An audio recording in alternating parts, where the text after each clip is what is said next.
Question, how often are you looking at your phone? Do you just take it out so you don't have to start a conversation or join the conversation? Or if you do make conversation, is your go-to question, what about this weather we're having?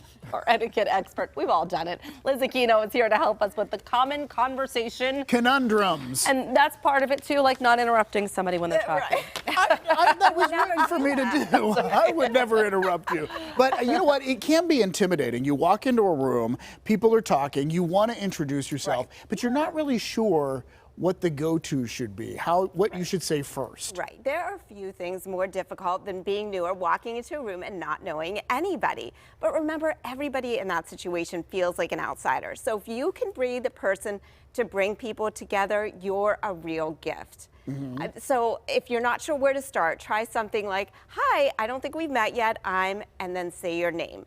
If it is somebody you think you've met before, or you should know them, instead of saying, oh, I'm sorry, I forgot your name, forgot can make someone feel unimportant. Right. So just say, hi, I think we've met before, and then say your name. That's the perfect middle ground because you're being assertive. You're saying, yeah, I know we met before, you know we met before.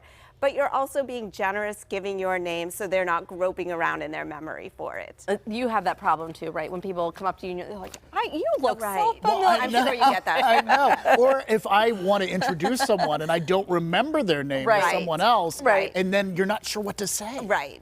That's tough. So there are some fallbacks that I think that we all have. We fall back on, as we said earlier in the show, like, did you catch the game last night? Or how about this weather we're having? And they can be pleasantries. We can make small talk that way. But are there other questions that we could be asking? Yeah, and I call these my back pocket 3 questions because I always have them with me and I can pull them out, use them with anybody in any situation. So they are, what have you done for fun lately? What did you do last weekend? Or what are you up to this weekend? And then if you're at a party, oh, how do you know? And then give the host's name. Or if you have a mutual friend, how do you know? And give that person's name. The key to small talk is asking questions that will elicit more than a one-word answer.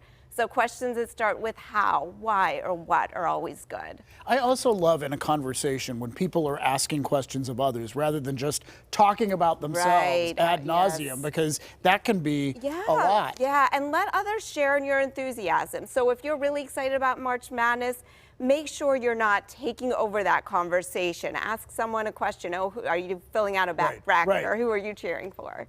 Do you find that it's harder to interact with younger people who have kind of grown up in this digital age where they're constantly on their phones or devices? Yes. How do you break them of that if you're in an event space, where they should be interacting with other people but aren't? Right. I think asking them questions that you think are relevant in their life. So if they're a graduating senior, you could say, oh, what are your plans after high school?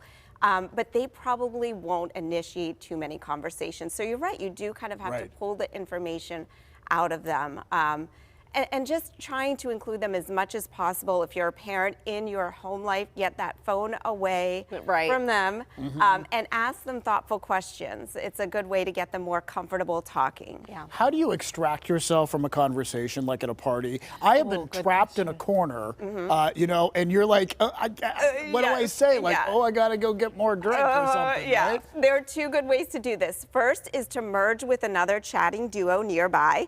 If that's not an option, maybe there are no other people talking near you, you want to do 3 things. You want to give a reason for leaving, make a comment that you'll see the person soon, and give a nicety of it's been great talking to you and where you're going. So something like, it's been great talking to you. I'm going to go get a drink. I'll see you again soon. That covers all your bases, a reason for leaving and a comment about seeing them again soon. I think that's great. I just want to take Liz to the next party. I know. So that Liz is there with me. If I, Can she grade us? What do we do now, Liz?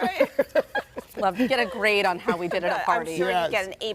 Oh, that's sweet of you. Liz, thank you so much. All right, coming up.